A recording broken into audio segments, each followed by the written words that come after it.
La mañana del miércoles 3 de abril de 1985, 3 mujeres de Virginia, Estados Unidos, acudieron a la casa del matrimonio Haysom para una partida de bridge, pero cuando tocaron la puerta, no recibieron respuesta alguna. También les llamó la atención que, a pesar de ser de día, tuvieran la luz de la entrada encendida y que sus autos estuvieran allí. Decidieron avisar a la policía. Las autoridades se apersonaron rápidamente en la casa de la calle Holcomb Rock, ubicada en el exclusivo barrio de Bedford. Dentro de la enorme estructura de ladrillo y madera, alrededor de unos enormes jardines, se escondía una terrible revelación. Al ingresar, encontraron a la pareja sin vida, rodeados por charcos de sangre. El hombre había sido herido 36 veces, y la mujer estaba aún peor. Lo único que quedaba intacto eran los restos de la cena que habían tenido 3 días atrás, antes de que la tragedia llegara por ellos.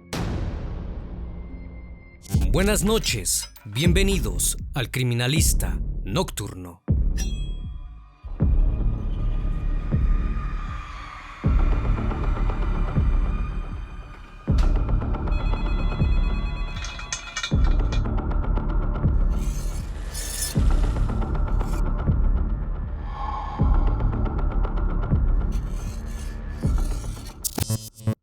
Elizabeth Roxanne Haysom nació el 15 de abril de 1964 en el estado de Rhodesia, hoy conocido como Zimbabue, del continente africano. Fue anotada como ciudadana canadiense, ya que era la hija de Nancy Astor Benedict y Derek Haysom, siendo ese último proveniente de ese país.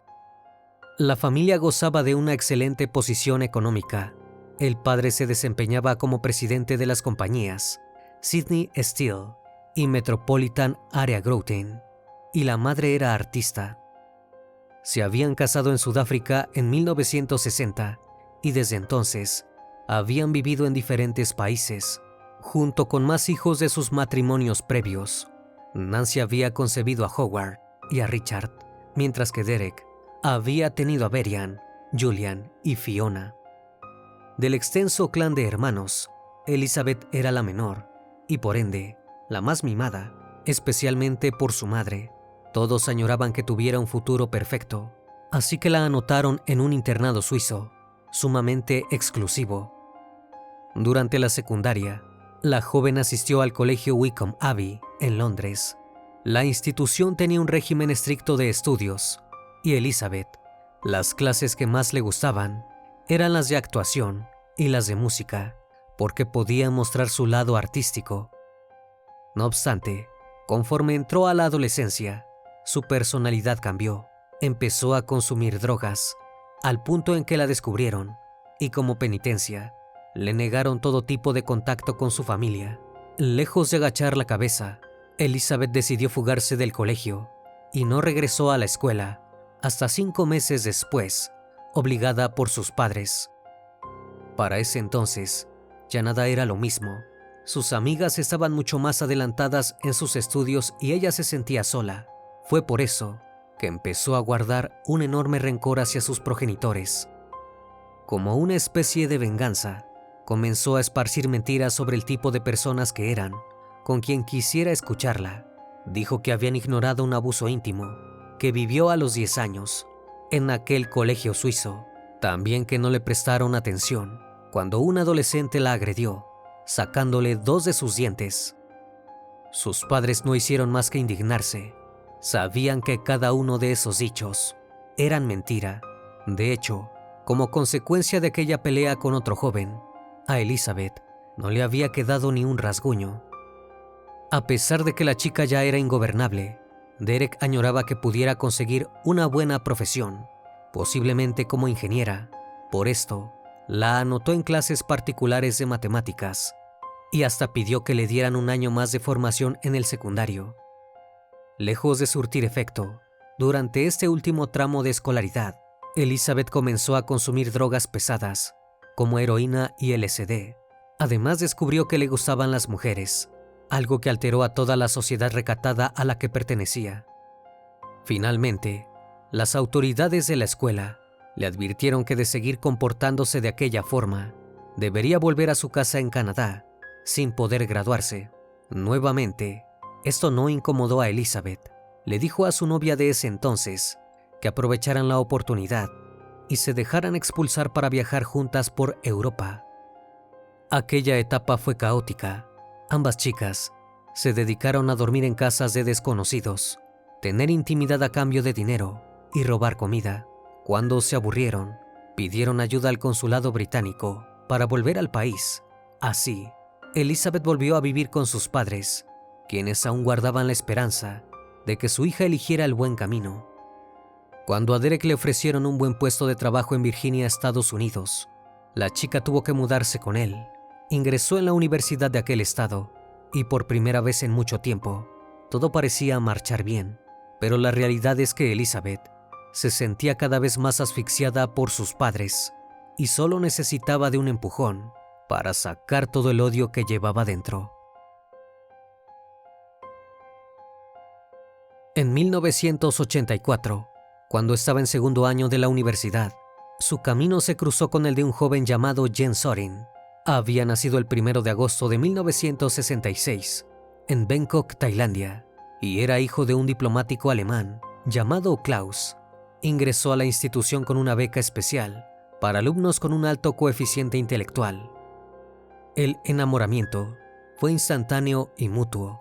A pesar de que él era lo que se podría catalogar como nerd, su gran inteligencia y su capacidad para discutir hicieron que Elizabeth sintiera una gran atracción. Cuando comenzaron a salir, Elizabeth depositó toda su confianza en él y le contó sobre la turbulenta relación que tenía con sus padres. Incluso le comentó que su madre había abusado de ella. Jens también tenía su propia historia. Su abuela materna le había negado a su madre dinero para divorciarse de su estricto padre, a pesar de ser millonaria. Había algo que estaba claro: ambos odiaban a sus progenitores y se amaban locamente. Se escribían cartas prácticamente todos los días, confesándose su amor, pero la relación no tardaría en tener detractores. A los padres de Elizabeth no les cayó bien Jens. Pensaban que era arrogante y que incitaba a su hija a seguir siendo mentirosa y maleducada. Como si eso fuera poco, Nancy también expresó que su yerno no contaba con el estatus social indicado para en un futuro casarse con su hija. Pero al escuchar estas cosas, Elizabeth solo se enamoró más, al mismo tiempo que aumentó su desprecio hacia sus padres. No tardó en contarle esto a Jens, que se unió al odio por los Hayson. Sus mentes comenzaron a elaborar planes para deshacerse de ellos, cada vez más arriesgados. En una carta, Jens llegó a escribir que la próxima vez que viera a sus suegros, llevaría un arma. Eran las 8 de la noche del sábado 30 de marzo de 1985, cuando Jens llegó a la casa de sus suegros, ubicada en las afueras de Lynchburg, Virginia. Nancy y Derek abrieron la puerta, sorprendidos. No acostumbraban a recibir visitas inesperadas, mucho menos a la hora de la cena. A pesar de que les extrañó que su yerno no estuviera con su hija, se mostraron relativamente amables y lo invitaron a pasar. Comieron y bebieron, hasta que la conversación se tornó incómoda. Derek, que estaba sentado en la cabecera de la mesa y comiendo helado de un bowl de porcelana azul, comenzó a decirles los planes que tenía para su hija. Ninguno incluía a Jens. La situación pasó de ser totalmente pasivo-agresiva a más directa. Derek le dijo a su yerno que si no terminaba con Elizabeth, usaría su influencia para hacerlo echar de la universidad. El joven no se inmutó, porque tenía otros planes que no involucraban una discusión. Esperó a que Derek se distrajera y sacó de su bolsillo un cuchillo para atacarlo, rebanándole el cuello y dejando un reguero de sangre sobre su cuerpo. Al ver la siniestra escena, Nancy huyó hacia la cocina para tomar el teléfono y llamar, posiblemente a la policía, pero antes de lograrlo, Jens la atacó por la espalda, la degolló y la apuñaló en múltiples ocasiones, sacando todo el resentimiento que tenía dentro. Mientras miraba cómo su víctima se desangraba en el piso, notó que Derek aún seguía vivo. Intentando levantarse, lo atacó nuevamente, terminando con los que había empezado. Acto seguido, Jens limpió la sangre de sus manos y las huellas dactilares que había dejado en la casa. Se subió a un automóvil que había alquilado y condujo hacia Washington, D.C., donde lo esperaba Elizabeth. Durante el tiempo que duró el fatídico doble asesinato, la joven había ido al cine 2 veces, sacando 2 entradas para cada película. Así tendrían la coartada perfecta, y nadie sospecharía que alguno de ellos estuvo en Virginia. Más tarde, se trasladaron hacia el Hotel Marriott, pidieron comida para 2, y después de la cena volvieron al cine para ver Rocky Horror Picture Show. Estaban festejando que todo había salido a la perfección. Hasta el descubrimiento la mañana del 3 de abril de ese mismo año, 3 mujeres amigas de los Haysom acudieron a su casa para una partida de bridge. Tocaron la puerta, esperando una respuesta, pero nadie salió a abrirles. Fue entonces cuando empezaron a notar algunas cosas extrañas. A pesar de ser de día, tenían la luz de la entrada encendida y sus autos estaban estacionados en el patio. Decidieron llamar rápidamente a la policía. Los agentes se trasladaron hacia la calle Holcomb Rock, pensando que se trataba de un malentendido. Esperaban encontrarlos con vida, pero no fue así. La mesa con la cena era lo único que no daba miedo dentro de aquella casa. Derek yacía tirado sobre su costado izquierdo, cerca de la entrada y al lado de una chimenea. Había sido apuñalado 36 veces. Además, tenía la garganta cortada y el rostro completamente desfigurado. En la cocina estaba Nancy, con la cara contra las baldosas y el cuerpo envuelto en una bata, hundido en su tráquea. Tenía un grueso collar de oro. Su cuello había sido prácticamente seccionado y, al igual que su marido, presentaba múltiples heridas. Lo primero que los agentes pensaron fue un móvil económico, debido a la alta posición de la familia, pero al inspeccionar la casa, notaron que no faltaba nada de dinero. También seguían allí la decena de objetos valiosos que poseía la pareja. El único indicio relevante era la silueta de un pie enfundado en una calceta ensangrentada. Como si esto fuera poco, los policías advirtieron que no había indicios de que las puertas o las ventanas hubieran sido forzadas. Comenzaron a pensar que el asesino era alguien que los conocía y que por el terrible ensañamiento les guardaba un profundo rencor. Por el estado de descomposición en que se encontraban los cuerpos, supieron que el crimen había ocurrido 3 días atrás. Pensaron que para ese entonces, él o los asesinos se habían dado a la fuga. Elizabeth no solo seguía viviendo como si nada en Washington, D.C., junto a su novio, sino que además se encargó de organizar el funeral de sus padres. Durante el mismo, leyó un pasaje de la Biblia y mostró muchísima tristeza. Nadie desconfió de ella. El agente, Rick Garner, quien quedó a cargo de la investigación, tomó un rumbo completamente diferente. Intentó contactar a una posible pandilla de maleantes que creía que aterrorizaban el vecindario. Pero al empezar a interrogar a los hijos de los Haysom, Elizabeth llamó su atención. No les parecía que estuviera realmente angustiada por la pérdida de sus padres. Además, su historial de hija problemática despertó interés en el agente, que deseaba hallar la verdad. Citó a Elizabeth y a Jens, quienes se mostraron confiados y desafiantes, como si estuvieran jugando a ser más astutos que las autoridades. Jens se negó a dar la huella de su pie para que fuera comparada con la hallada en el lugar de los hechos.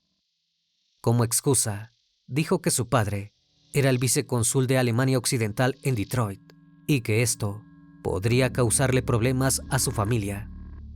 Con los ojos puestos en la joven pareja, los detectives decidieron indagar qué habían hecho la noche de los hechos. Así descubrieron que habían alquilado un automóvil en Charlottesville. Eso coincidía con la coartada que tanto Elizabeth como Jens habían proporcionado. Pero algo no cuadraba en las declaraciones. La pareja había realizado 1.075 kilómetros, pero el trayecto de ida y vuelta a la ciudad de Washington, D.C. sumaba 380 kilómetros. Esos 695 kilómetros restantes los convirtieron en los principales sospechosos. 7 meses después de los crímenes, al notar que la policía había empezado a investigarlos oficialmente, Elizabeth y Jens decidieron darse a la fuga. Se subieron cada uno por su lado a un avión que los llevaría a Nueva York. Luego visitaron París, Luxemburgo, Yugoslavia, Trieste y Tailandia. En aquel lugar, Jens pensó que podría pedir la nacionalidad por haber nacido en Bangkok, pero no tuvo éxito. Tuvieron que comprar documentos falsos y volar hacia Gran Bretaña. Allí comenzaron a vivir en el máximo anonimato. Compraban ropa con cheques y tarjetas y luego iban a devolverla para obtener dinero físico. Así sobrevivieron sin trabajar ni comunicarse con nadie, hasta que el 30 de abril de 1986 fueron descubiertos tras hacer cheques falsos por $5,000 en la tienda departamental Marks Spencer en Richmond, Londres. Quedaron arrestados por fraude y luego de ser interrogados, la policía acudió a su departamento. Allí encontraron las identidades falsas que habían conseguido en Tailandia, registros con distintos nombres, certificados de nacimiento, chequeras, tarjetas y pelucas, pero nada de eso fue tan importante como los pasaportes con sus nombres reales. Los agentes decidieron seguir indagando en aquella pareja. Sentían que estaban ocultando algo. Leyeron las decenas de cartas que habían intercambiado a lo largo de su relación, y así descubrieron que algo grave había ocurrido con los padres de ella. El 25 de mayo, llamaron a la policía de Bedford, Estados Unidos. Les preguntaron si conocían a los jóvenes y si tenían un crimen sin resolver. En un abrir y cerrar de ojos, el agente Garner ya estaba en Londres para continuar con el caso. La noticia corrió como la pólvora y todos los medios se encargaron de cubrir todos y cada uno de los escabrosos detalles del caso.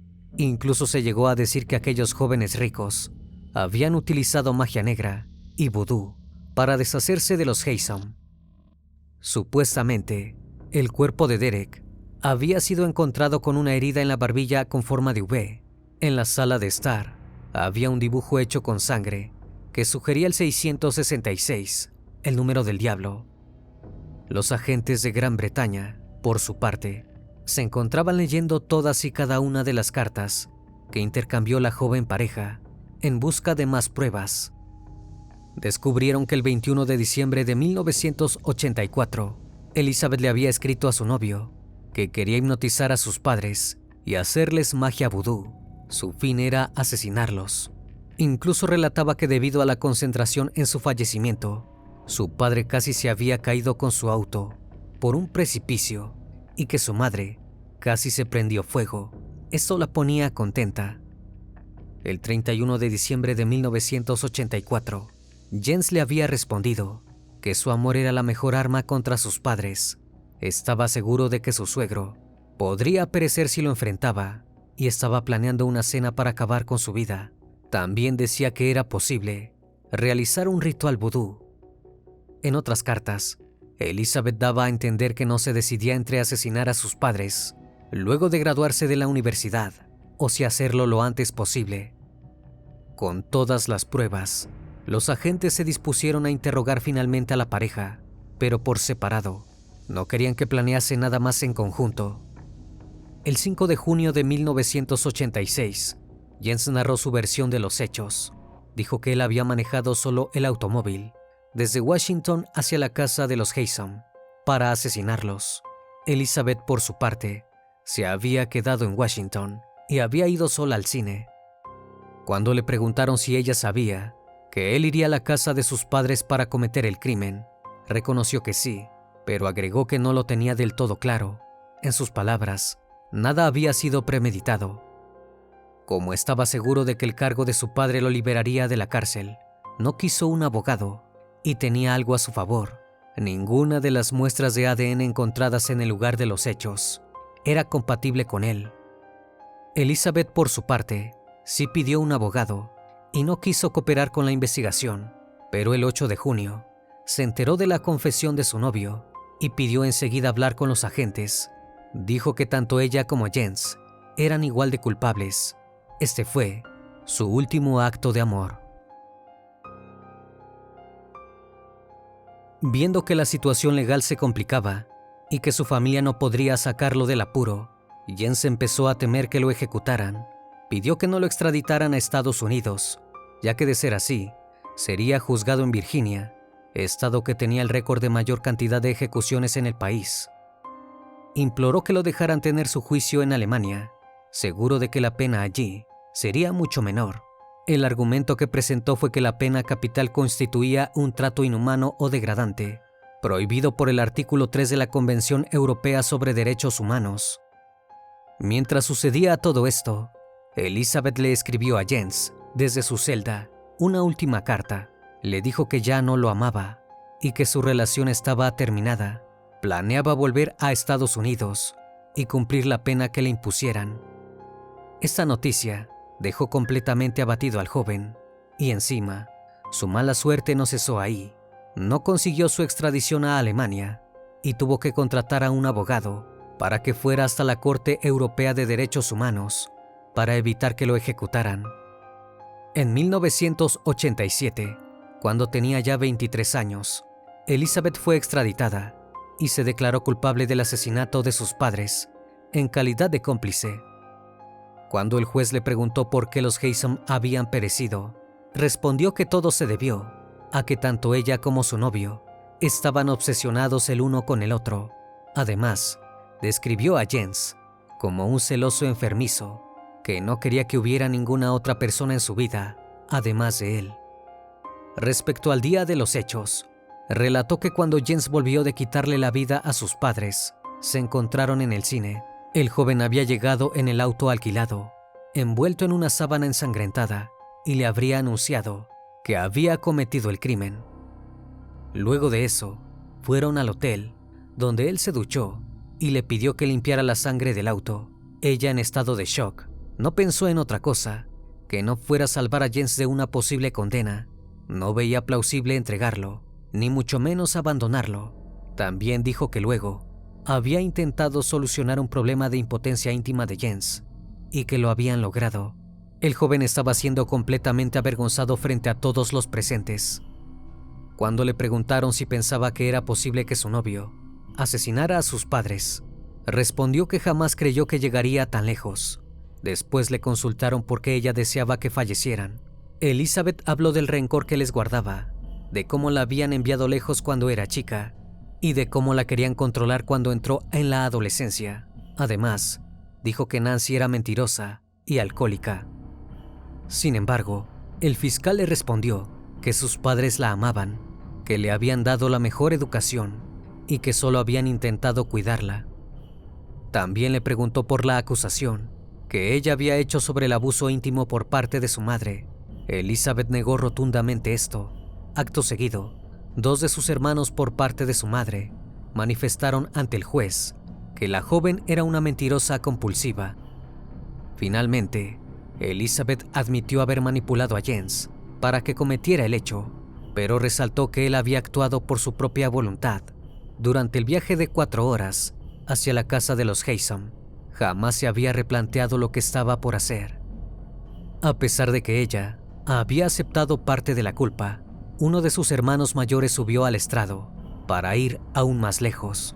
Manifestó creer que ella había estado en el lugar de los hechos y que debía recibir la pena más alta posible, aunque esa línea de investigación no se siguió.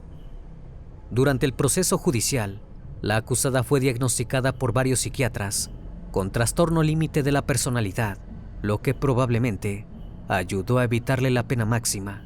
El 8 de octubre de 1987, Elizabeth fue sentenciada a 45 años de cárcel por cada uno de los asesinatos, es decir, a 90 años en total.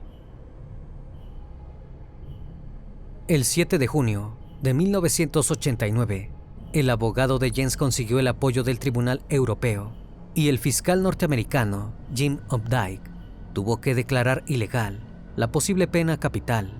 El 12 de enero de 1990 fue extraditado a los Estados Unidos, acusado por 2 asesinatos en primer grado y trasladado hacia la cárcel del condado de Bedford.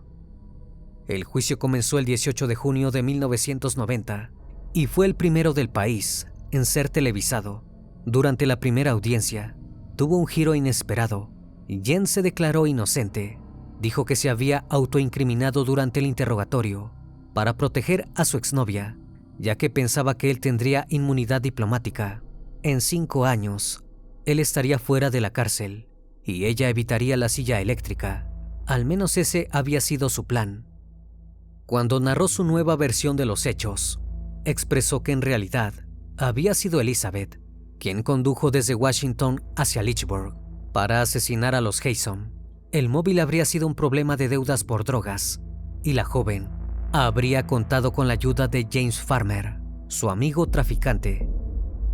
Jens, por su parte, había sido el encargado de justificar su coartada, comprando las entradas de cine y pidiendo comida para 2 en la habitación del hotel.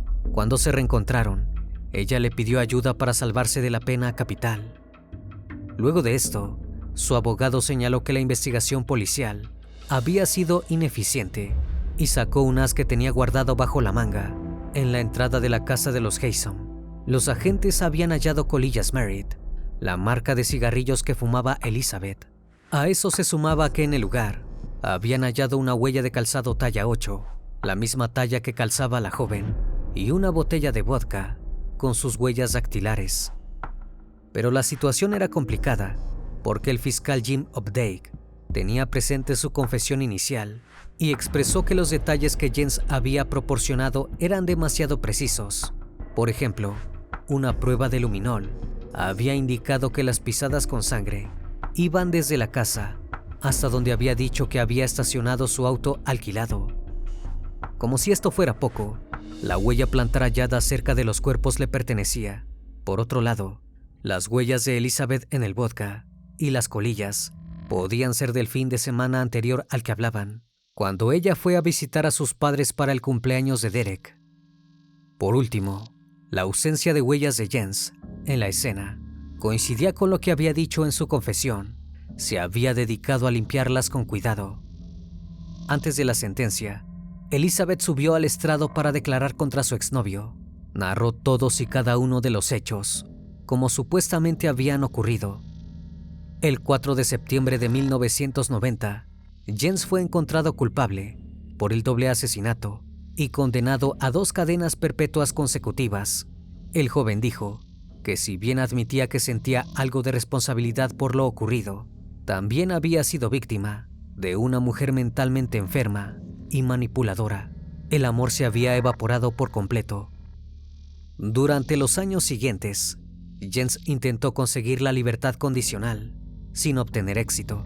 Mientras estaba encerrado en el Centro Correccional de Bucknam, en Dillwyn, Virginia, se convirtió al catolicismo y publicó varios libros. El más conocido fue Pensamientos Mortales, una autobiografía sobre sus días en prisión. Elizabeth también se abocó a la escritura. Redactó una columna quincenal para un periódico local llamada Destellos del Interior. El caso podría haber terminado allí, con ambos jóvenes devenidos en adultos y escritores, pero pronto surgieron nuevas pruebas. El 24 de septiembre de 2009, el Instituto de Ciencias Forenses de Virginia emitió un certificado de análisis que indicó que 42 pruebas de ADN halladas en el lugar de los hechos fueron examinadas y que ninguna correspondía con el perfil genético de Jens. Debido a esto, los directores alemanes Markus Beder y Karin Stenberg quisieron defender el honor de su compatriota. Filmaron un documental llamado La Promesa, donde denunciaban al sistema judicial de Estados Unidos y alegaban que la sentencia de Jens había sido una equivocación. El propio condenado habló ante la cámara, proclamando su inocencia. La amaba con locura. Solo fui un tonto, a quien ella implicó en todo este lío, afirmó, para luego pedirle perdón a su familia por haberles hecho pasar por aquel proceso judicial. Entre imágenes de archivo y entrevistas actuales a personas que vivieron de cerca el caso, resonó la ausencia de Elizabeth. En diciembre de 2010, el caso tuvo un nuevo giro, ya que se descubrieron muestras de ADN de otra persona. En el lugar de investigación, todos recordaron a James Farmer, el supuesto amigo traficante de Elizabeth, que según Jens, la habría ayudado a perpetrar el doble asesinato. El problema era que aquel hombre no podía testificar. porque ya había fallecido. Nuevamente, las posibilidades de que Jens saliera en libertad eran nulas. En 2014, Elizabeth rompió su silencio para dialogar con el noticiero Associated Press. Expresó que si su exnovio fuera inocente, lo habría dicho, pero que era tan culpable como ella. En 2016, volvió a hablar desde el Centro Correccional para Mujeres del Condado de Fluvanna con el periódico Richmond Times-Dispatch. Dijo que estaba profundamente avergonzada de su crimen y que trataba de no dar entrevistas porque no quería volverlo un simple entretenimiento. También volvió a hablar sobre su relación con su madre, alegando que había querido asesinarla porque abusaba íntimamente de ella. Finalmente, y luego de muchos años, el 25 de noviembre de 2019, gracias a algunos políticos influyentes, Jens consiguió salir en libertad condicional. Bajo el acuerdo de ser deportado a Alemania, tuvo que comprometerse a no volver a ingresar a los Estados Unidos.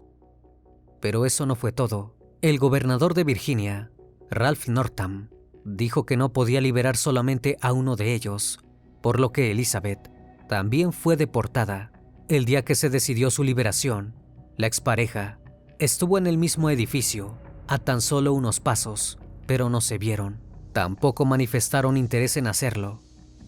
El 17 de diciembre de 2019, Jens, de 53 años, voló a Frankfurt, Alemania. Fue recibido por amigos que lo habían apoyado durante sus años de cárcel y que creían en su inocencia. A partir de entonces, continuó con su carrera como escritor y dando charlas sobre el caso. En enero de 2020, Elizabeth fue trasladada hacia una casa en Canadá. Volvió a establecer un vínculo con sus hermanos por parte de su padre, que la habían perdonado con la condición de que no volviera a hablar públicamente sobre el caso. A pesar de que los culpables ya están libres, el crimen de los Haysom sigue llamando la atención de todo quien escucha sobre él. En 2022, salió un podcast titulado El Sistema Zorin, y en noviembre de 2023 se estrenó una docuserie de Netflix, Hasta que el asesinato nos separe, Zorin contra Jason, que contó con un contrato de exclusividad firmado por Jens. Elizabeth, por su parte, logró tener control legal sobre lo que dice Jens, y en Alemania no la puede acusar de los crímenes. Aún quedan muchas interrogantes por dilucidar, que la única prueba por la que Jens fue enviado a prisión fuese la huella de sangre en un calcetín es por demás polémico, por lo menos para gran parte de los espectadores del caso. Si el crimen fue perpetrado por ambos jóvenes, o si en realidad Elizabeth lo llevó a cabo sola o con un cómplice, son incógnitas que probablemente nunca se resuelvan. Lo único de lo que se puede estar realmente seguro es que de aquel amor desaforado y adolescente ya no quedan rastros. Los dos jóvenes que estuvieron dispuestos a pagar una pena en prisión por el amor que se tenían, hoy no se pueden ni ver. Una vez más, estimado público, agradezco su compañía.